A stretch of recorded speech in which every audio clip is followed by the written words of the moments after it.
Na oração que Jesus nos ensinou, não só ele nos orienta a clamar, venha o teu reino, como há uma coisa que se segue ali, seja feita a tua vontade. Porque o reino de Deus não é algo assim disforme, sem razão, não é uma subjetividade.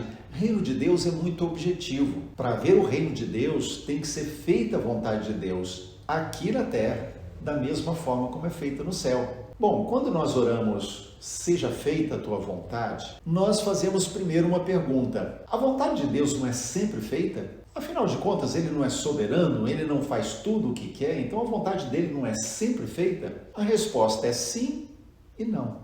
E aí nós precisamos entender esse sim.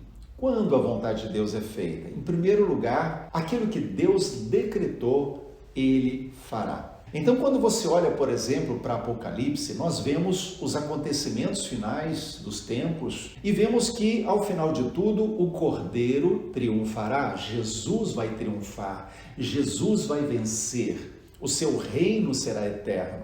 Então, nesse sentido, está decretado pela palavra que Satanás não terá vitória. A vitória é de Jesus. Então, nesse sentido, nós entendemos que é uma vontade que já está decretada. Deus decretou que será assim e assim acontecerá. O segundo aspecto da vontade de Deus que nós precisamos ter em mente é que nas Escrituras, quando fala da vontade de Deus, também aparece como sendo a revelação daquilo que é agradável aos olhos de Deus. Ou seja, que Deus gostaria que vivêssemos daquela forma. É certo que eu e você não conseguimos fazer coisas boas e agradar a Deus por nós mesmos. A Bíblia diz lá em Romanos 3 que não há um justo, nenhum sequer, não há ninguém que faça o bem. Ora, não há em nós, na nossa natureza caída, cheia de pecado, cheia de contaminação do pecado, não há condições de fazer coisas que agradem um Deus que é santo.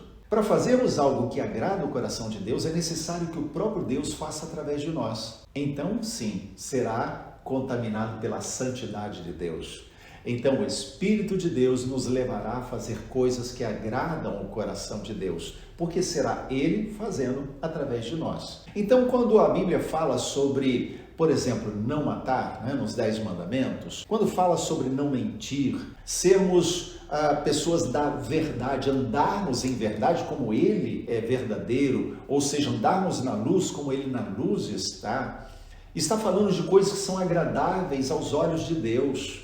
Então é a vontade de Deus, por exemplo, que eu me dê bem com os meus irmãos, que haja unidade na igreja de Cristo. É da vontade de Deus e agradável aos olhos de Deus que o marido e mulher se deem bem, se amem, se honrem mutuamente.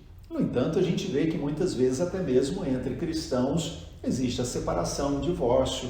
Por quê? Porque é uma vontade revelada de Deus que é agradável à sua vista, mas que nem sempre é vivida. Então, quando nós estamos falando seja feita a tua vontade, não é necessariamente daquilo que já foi decretado, porque aquilo que foi decretado acontecerá, mas é daquilo que é agradável à vista de Deus e que nós precisamos experimentar e que podemos experimentar ou não. Então, quando nós olhamos, por exemplo, lá em Deuteronômio, no capítulo 29, o verso 29 nos traz uma revelação sobre isso. Ele diz assim: as coisas encobertas pertencem ao Senhor, o nosso Deus, porém, as reveladas nos pertencem, a nós e aos nossos filhos, para sempre, para que cumpramos todas as palavras desta lei. Então ele está dizendo aqui, olha, existem coisas que só Deus conhece. Tem a ver com seus decretos, o alvo final de todas as coisas que Ele está fazendo, mas há coisas que são reveladas por Deus para nós. E essas coisas Ele coloca diante da nossa vista como que a dizer, isso me é agradável,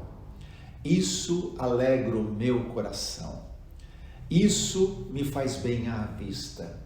São formas de dizer, de atribuir a Deus sentimentos, sensações, intenções como se fossem humanas, mas é uma forma de entendermos que Deus coloca a sua palavra revelada diante de nós como quer dizer, eu gostaria que fosse assim. E nós podemos experimentar isso ou não, depende de nós. Então, se nós aceitamos o reino, seja feita a tua vontade, isso acontece. Se rejeitamos a vontade de Satanás, então acontece. Mas se queremos viver a nossa vida, não experimentaremos. Então depende da nossa decisão e da nossa obediência.